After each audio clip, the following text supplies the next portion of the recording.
do I do? Listen, we need to talk about a major shakeup in the gaming industry. We guys are listening to this because this is a pretty crazy piece of news, kind of out of left field yesterday with regards to Xbox. But quick refresher, in the early 2000s, 2001, Microsoft decided to get into the console business against the established titans of Sony and Nintendo. And so The Rock, when he still had hair, and Bill Gates trotted out the original Xbox, which had a controller, by the way, that was too big for any human hand. Anyway, they didn't do all that well. It slightly beat out the GameCube, third place, second place, first place. But let's be honest, this wasn't really a contest because the PS2 was so dominant.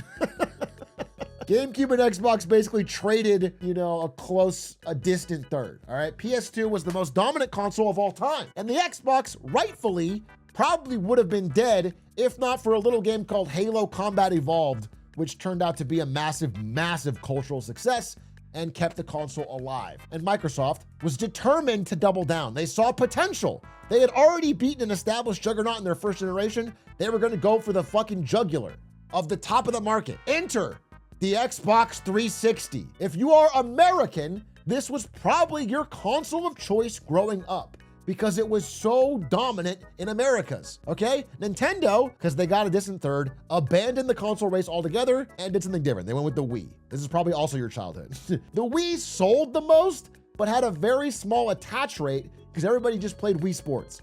So it didn't really win. PS3 and Xbox had a massive battle. And Sony's arrogance led to a really expensive and slow start out of the gate. They were late to market, their price was too high, and Xbox gained massive share. Now, PS3 eventually bounced back a bit, especially overseas, and it ended up being basically a tie. But that's incredible. It was basically a tie, and Xbox won in America. That was like, holy shit. Microsoft went from being nobody in the console industry to being essentially tied winning in America in 2 generations. Microsoft might just win this damn thing. And then came the Xbox One.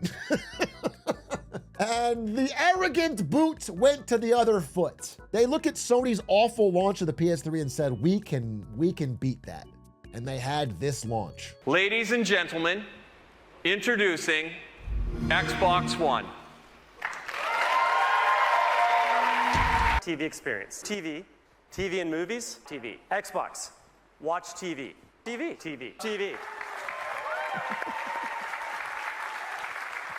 TV. TV. Every gamer's dream from the Xbox 360 generation was to watch Price is Right on their Xbox One. That's what they wanted more than everything. Watch TV. It's TV. TV and TV remote. TV experience. TV. TV. TV. TV. Sports TV. TV. TV. Anybody? TV. TV. And TV. TV. TV. TV. TV. Xbox. Go home. TV, TV, TV, TV.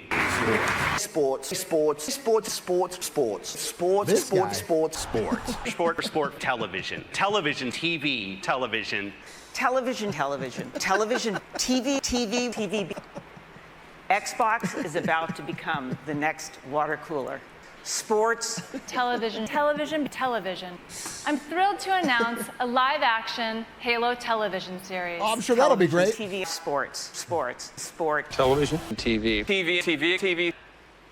For Call of Duty. Call of Duty, Call of Duty, Call of Duty, an entirely new Call of Duty for the next generation. Call of Duty, Call of Duty, Call of Duty, Call of Duty, Call of Duty. Call of Duty. One of the fascinating new additions to your squad is a dog. That This was is the best someone you part. care about. Call of That Duty, was Call the of best Duty, part of the Call of announcement. Duty, Call of Duty, Call of That Duty, dog. Call of Duty. All of the new story element. Call of Duty. Call of Duty, Call of Duty, Call of Duty, Call of Duty, Call of Duty. Our new Anyway, dog model is taken from high. you get the idea. The Xbox One had a horrible start out of the gate, and gamers felt like they completely abandoned the gamer focus that would make it successful. This led for a huge opportunity for Sony to come back. So, middle of this Xbox One generation, Microsoft realizes, holy shit, we've lost the plot. Gamers hate us. Sales are way down versus the last gen. We're losing this important generation. And so, there's a shakeup.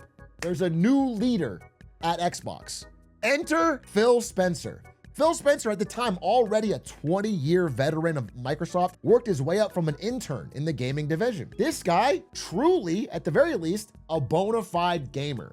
I believe he has 700 hours in Destiny 2, during his time at this job.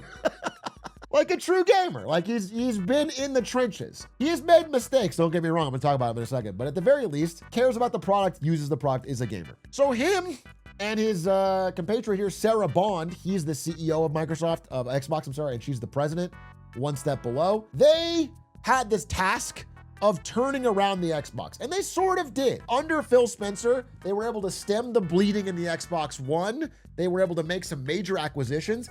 Probably the most famous of which, fame is dependent, but the smartest one was acquiring Mojang for about $2.5 billion, getting them access to Minecraft. That was an incredible steal. An incredible steal. They got that early and they've made absolutely a fortune off that. So he's made some smart decisions, don't get me wrong. And over the past, this is another fucking decade plus that he's been running Xbox, he's managed to make some major acquisitions, launch Game Pass, keep the good fight going against Sony. As of yesterday, Phil Spencer retired. He stepped down, kind of ominously, where he said a chapter is closing after 38 years of Microsoft. The moment has arrived for me. Incredible journey, yada, yada, yada. Now, I don't doubt that Phil Spencer, after 38 years, is probably tired of the lifelong console war, lifelong Xbox thing, and did want to step down. But the timing is suspicious. And a couple other things make it more so. So I want to go into that a little bit. Because while Phil Spencer is much beloved in the Xbox community, he is stepping down. He announced his step down and did not mention the person who would replace him, which would ostensibly be the next in line, Sarah Bond. He didn't mention anything about her. And instead, the leadership was given to someone else. And so Sarah Bond, 3 hours later, announces her resignation. That makes it there's a little bit of a palace coup going on. She said, I've decided it's the right time for me to take my next step, both personally and professionally. So instead of her stepping up, they get an entirely new person. The new head of Xbox is Asha Sharma. Now, Asha Sharma we'll talk about her background in a second, because this is Asha Sharma taking her spot, and then Matt Booty, who worked in Xbox, is stepping up to be head of content. This is the new direction that Microsoft wants to go. They're kind of cleaning house. Both the heads for a decade plus of Xbox are out. But I want to go into some details as to why now. It may be just because Phil Spencer wanted to leave after a long time. And this may be a resignation just because she got passed over for the top spot. But it also seems to be a response, a kind of forcing out. It seems like Microsoft has decided they are tired of these two's leadership. Because if you look at all the recent Xbox financial data, it has been horrible. There was a mysterious impairment charge their CFO didn't elaborate on, but they dropped their holiday revenue by $600 million, down 10%. Okay? Hardware sales declined 32%. Underperforming and canceled games left and right. Black Ops 7.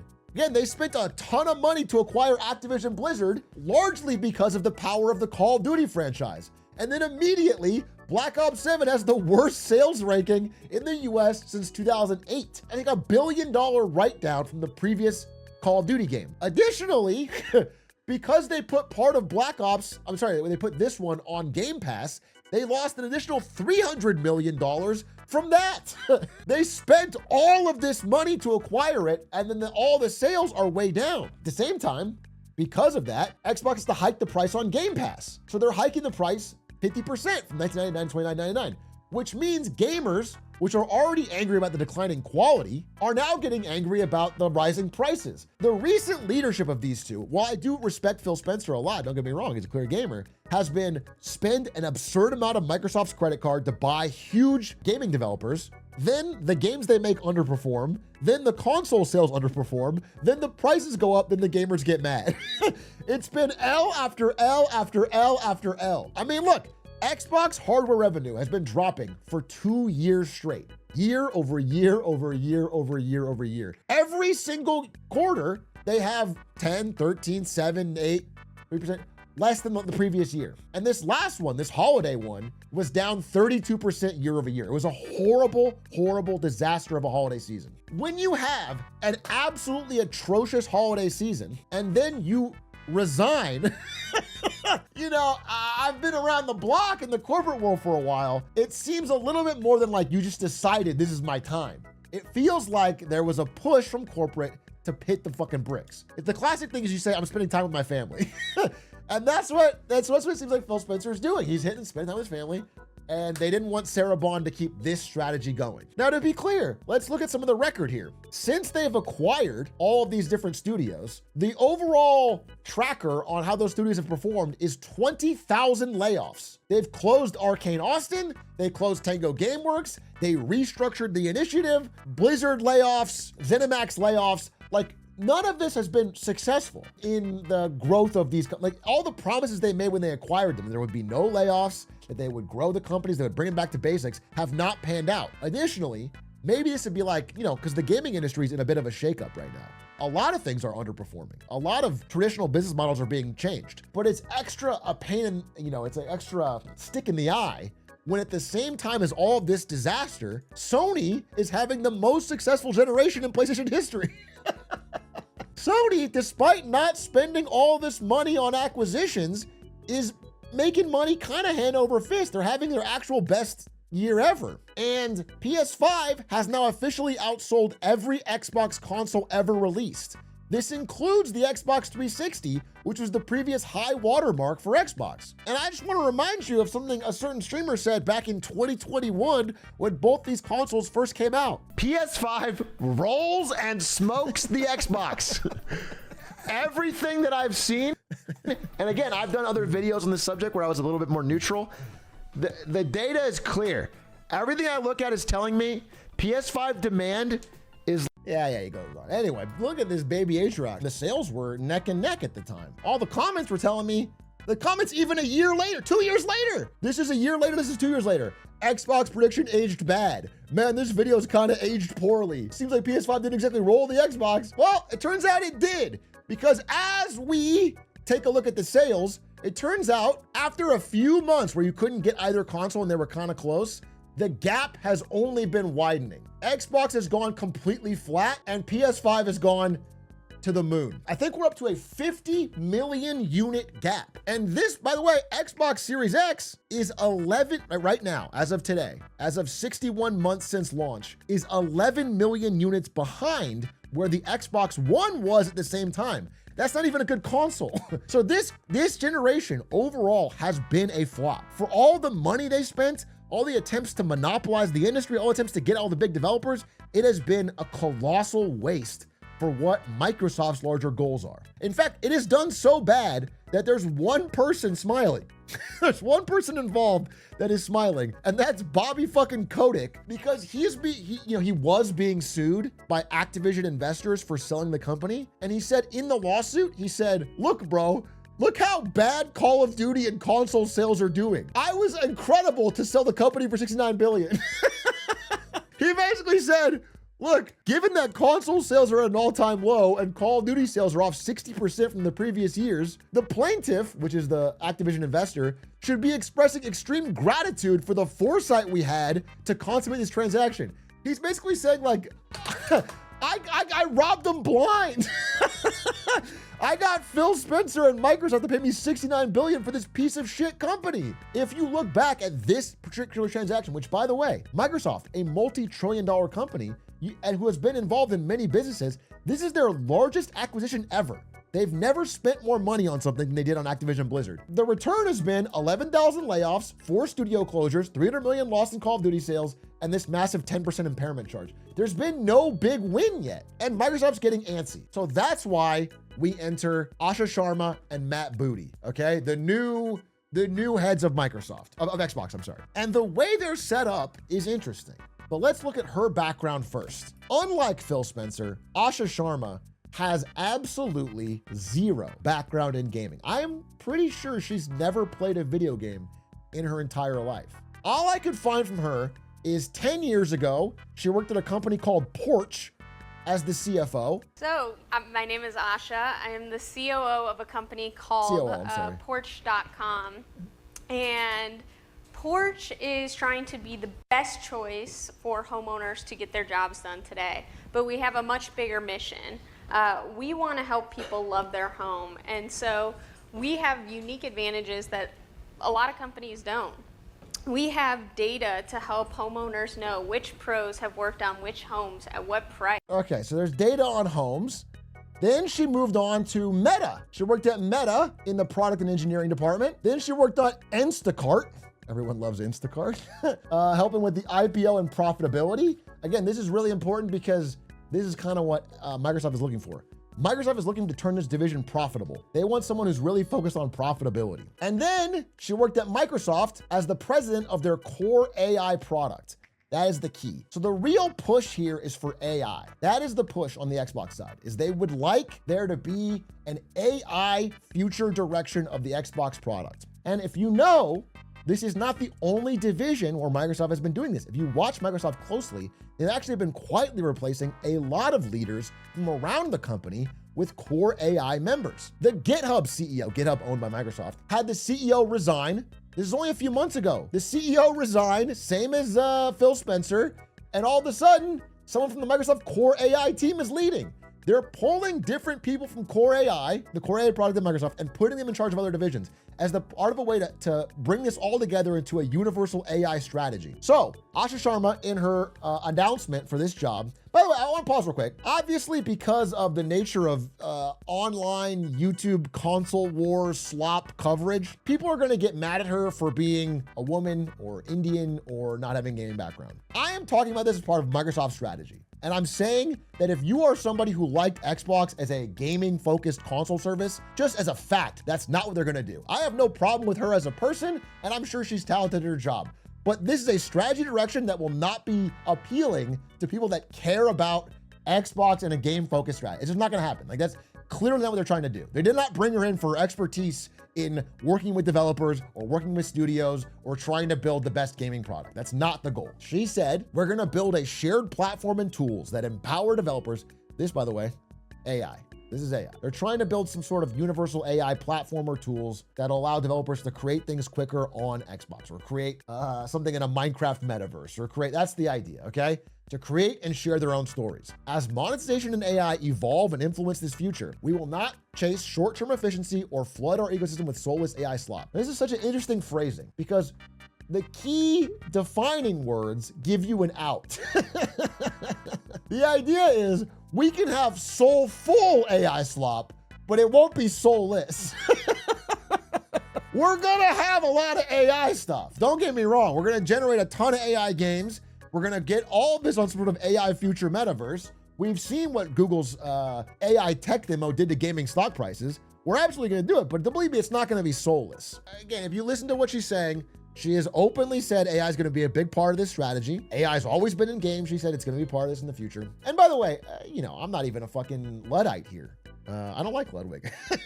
I'm not a Luddite in that, of course it will. Of course it will. Gaming developers and studios chasing efficiency are going to be using it. Arc Raiders did $1 billion of revenue and uses AI. It's going to happen 100%. But I just want you to know what you're getting into. The goal is not to have that be a part of what's being done. The goal is to make that the absolute focus. The goal is to hone in on AI as a way to leapfrog in gaming. A war they've clearly lost. And I just want to be so clear that they have lost it. Like, this was the end. With Phil Spencer leaving and the Xbox Series S leaving with a 50 million unit gap, the console war with a console is over. As far as I can tell, I don't even think Microsoft sees a future in making new consoles. They may do one more, maybe, but I could really see this could be the last one. Like, this was it. PS5 won, and now Xbox has to adapt and do something totally different. The way that, like, Nintendo did when they lost this one.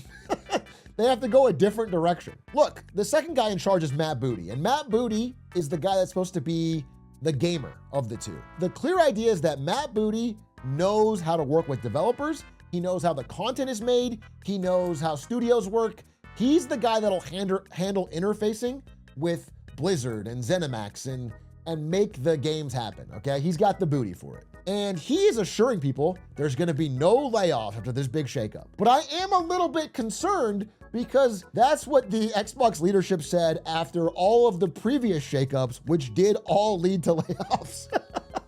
I guess maybe in the short term, there's no organizational change underway, but I do think there's going to be some layoffs as they clearly pivot their strategy. And what I want to say is the way this is laid out, the way it is laid out where they have like a a tech-focused CEO with a content-focused person reporting into them is a huge change of strategy, and it's much more like Netflix. And it's very clearly that's what they're trying to do. They've modeled this new format of how they're structuring the Xbox business to be like Netflix. And it tracks with how they've been doing Xbox is everything, and they're putting Xbox on PlayStation, they're putting games on different platforms, on TV. They're clearly leaning into Game Pass, AI, the Minecraft multiverse, and trying to build something that's different than the traditional console war battle that they've clearly lost. And there's early signs of some success with this because Microsoft has bought so many studios. They've spent so much money buying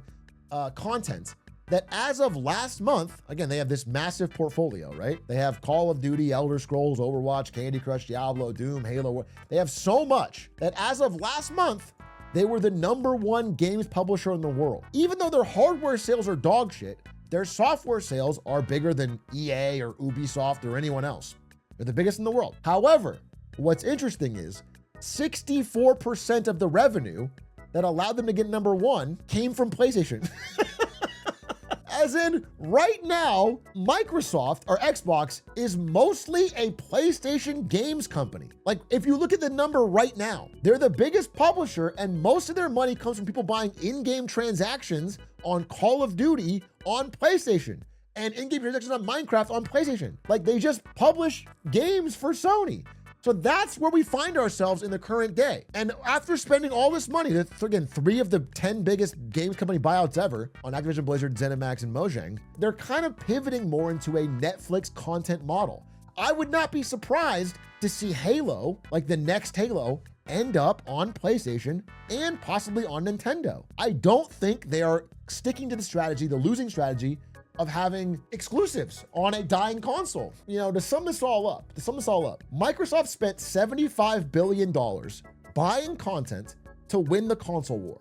This was the big strategy of Phil Spencer. As much as I like the guy overall, it failed. And now, as of this month, Satya Nadella and Microsoft are cutting their losses. They're saying, you guys are out, whether it's by choice or whatever, you're out, we're bringing in a new leadership, and we're pivoting for the future of AI. And the way this will play out could be interesting, because I wouldn't be surprised to see Microsoft even sell some of these companies. Again, right now, we're in an age where if you announce a new AI product, your stock could go up 10%. And if you're trying to do this low margin gaming business shit that you're not even working, they might just get out of it.